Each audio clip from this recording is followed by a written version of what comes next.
first movie brought to us by Christopher Nolan, and that should be all I need to tell you guys, but this is a review, so I gotta tell you guys more. Basically, the plot of this movie is we have John David Washington. He plays this military spy, secret agent of sort.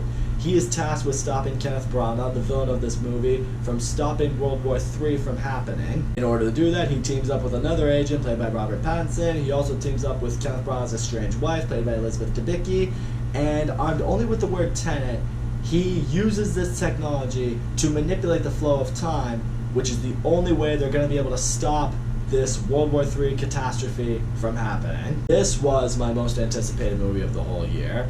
I am a massive fan of Christopher Nolan. He's probably my favorite director. I say probably because I go back and forth between him and Quentin Tarantino all the time, but Christopher Nolan has nonetheless made some of my favorite movies ever. The Dark Knight trilogy, Inception.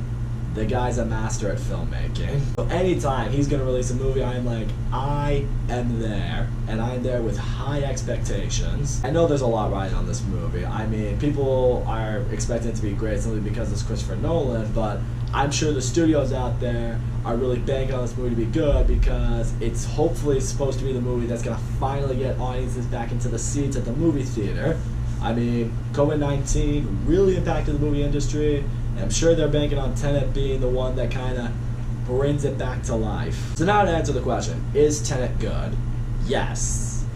But I will say this, it is not without its flaws. First of all, let me get into the things that I like in this movie. The cast in this movie, they're all great. John David Washington, who we know simply as the protagonist in this movie, he's awesome. I really haven't seen him in in fact, I don't really know if I've really seen him in anything. Okay, I'm looking at his list of movies right now. The only one I would know him from is BlacKkKlansman, except I haven't seen BlacKkKlansman yet. But yeah, it's the only movie I've heard of that he's in. Shit, he used to play football? Fuck. Learn something new every day. But still, going into this, I'm like, he's the son of Denzel Washington. I expect him to be able to be good at acting, and he is. This guy does a really good job here. He's smart, he's good at what he does, he's very good under pressure, which is important for a task like they have to do in this movie. As the movie goes along, you're able to get behind him more and more. Robert Patton was also really good in this movie. I know obviously he gets a lot of hate because he was in Twilight. I'll admit I'm someone who has given him a lot of hate for that, but I have also come to acknowledge that he is a great actor.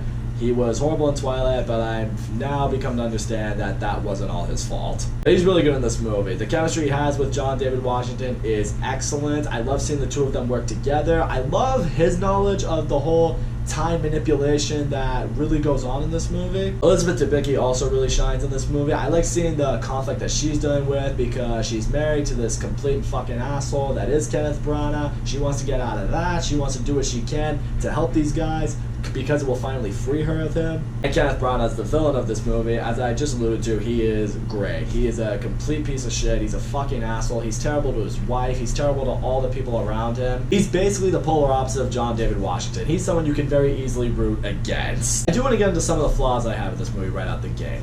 By now you've heard it. The sound mixing in this movie, it is an issue. There are a lot of moments in the first half of this movie, definitely towards the beginning, where the sound mixing was just, it wasn't done right. Characters could be talking to each other about something that could be important to the movie, and as carefully as you might be listening, you're probably gonna miss it because of the way the sound was mixed into it.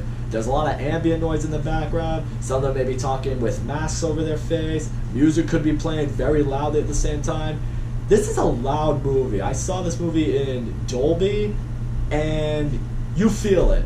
When shit goes down, you're like, yep, I can hear it, but I can't hear the important stuff. Now, some people out there might have thought it was because of a projectionist or just the auditorium they were in. No, it's everywhere. So you're not alone. Also, I will say this right now, like a lot of Christopher Nolan movies, this movie's complex. This is not just a casual watch that you can just go and check out with your friends and then just, you know, space out or anything like that and you're gonna get the movie still. It's not like that. It's a very involved, complex movie, but strangely, it's not for the reasons you might think. I figured going into this movie that when they explained the element of the time manipulation and how the time flow works, that's what was going to be tricky to keep up with. That's what was going to be, you know, difficult to follow. It really wasn't. When they explained how the time manipulation works, I was able to understand it. I was able to get behind it. I knew really essentially what it was that was going on. For me, what was complex is really how much goes on in the very beginning of the movie. And it's important to follow what happens at the beginning of the movie, because this being a time movie, shit that happens in the beginning, shit that happens in the first half, it very much impacts what goes on in the second half of the movie, and eventually the ending. I mean, in the first half, they have to do things like, okay, we gotta get this thing, and then bring it to this person who's gonna give us another thing that we have to deliver to this person, and then we gotta meet this person, and I have to gain this person's trust. There's a lot of shit that goes into this plan. There's a lot of stuff they have to work out in order to pull it off. And the first half of the movie, you're also learning about different characters, and learning about, you know, who they are, who you're rooting for, who really are the people that are on this mission. I'm in no way trying to say like the first half of this movie is bad. It's not, but it is the weakest part of it. I enjoyed learning about the characters and learning about the time flow, but it's all just so much, and you have to absorb a lot. And that's what I will also throw in right now for you guys. This is probably a movie that is worth watching twice, and when I say that, it's because by giving it multiple viewings, you're able to understand it better, because now you can key in on certain things. You understand how this movie went, how this movie goes. And I can say that because, well, I saw this movie twice before I got this review up for you guys. I saw it on Thursday night with one of my friends. I saw it again over the weekend. And I will say, after seeing it a second time, things become more clear. You understand things a little bit better. You know exactly what you need to focus on. And it helps you appreciate the movie more and enjoy it even more. I will say this, however, for me anyway, and I know this might be different for some people. I was talking about this with my friend after we left seeing it, the one I saw it with the first time, and there's a moment in this movie. It's around the halfway point, I would say anyway, it felt like that anyway, when everything kind of does click with you, like something happens. If you've seen the movie, you probably know what I'm talking about, where, for me, everything just clicked. Now, if you apparently really understand these type of movies, if you can really keep up with it, you're probably able to figure out, you probably would have been able to figure out what happens way earlier in the movie. On the other hand, if you can sometimes be oblivious, or if shit just goes right over your head, like me, once everything clicks with you, you're kind of left like this. Oh shit! Oh shit! But that's what I will also say. The second half of this movie is just awesome. Second half onwards, I was like, this is why I love Christopher Nolan. Because at this point, like I said, things have really clicked with you more. You're beginning to understand the movie more. And shit at this point is really starting to go down. And when it goes down, it's insane. I mean, you've seen part of the car chase scene in the trailer, which is an amazing, amazing scene when you see it in the movie. But let me tell you guys right now, that's just the tip of it. There's a lot going on in the second half of this movie. It is some thrilling action, some amazing concepts. Like, you just watch what goes down, and it really just makes you want to pick Christopher Nolan's brain. Because you sit there and you ask yourself, like, where does he come up with these genius ideas for movies? And I don't just mean for the sake of the story, but the things he can do with these different concepts that lead to amazing action scenes, incredible visuals. People put it quite well. When you watch a Christopher Nolan movie, Christopher Nolan is the star of the movie, because it's his vision being completely brought to light, and that's what makes all of his movies so unique. So that's what I would say. For me, in a lot of ways, Tenet's like the two sides of one coin. They're both connected, but they're different.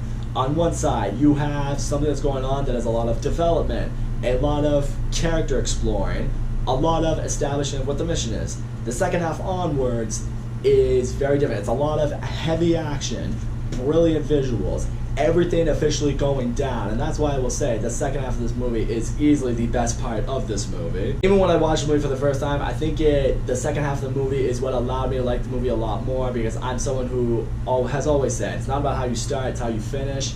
And that's the case with movies. Like, there are some movies out there that maybe start a little bit slowly, but I've always said if you can have a great finale that can really pay off, I can forgive some of the issues or flaws I might have had towards the beginning of the movie. And Tenet's an example of that. The way this movie wraps up, the second half, it's awesome. It's spellbinding. It's everything you want in a Christopher Nolan movie. So all in all, I will say Tenet, especially after seeing it twice, it is a great movie. The plot, the concept of this movie is so original. It's something that only Christopher Nolan could really make up. The cast is excellent. The characters they portray, all great. This movie is very engaging, it's complex, it's thrilling. When the action goes down, it is awesome, it's so entertaining, it's very unique action too. I've definitely never seen action scenes at least quite like this. Visually, it's amazing when things are going down and shit gets intense. Like every Nolan movie, you're on the edge of your seat. Like I said, I do think the sound mixing could have been a lot better, especially in the first half. The first half was also a little bit too complex for me, at least, to really keep up with.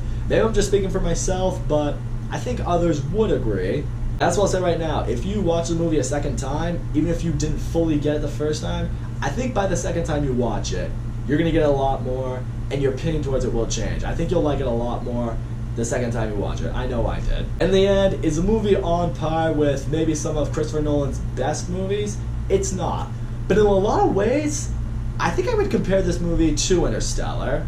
When I saw Interstellar for the first time in 2014, when I saw it in theaters, I liked it and I appreciated it, but I didn't fall in love with it. Like, I know some fans out there consider it like the greatest sci-fi movie ever made, or one of anyway.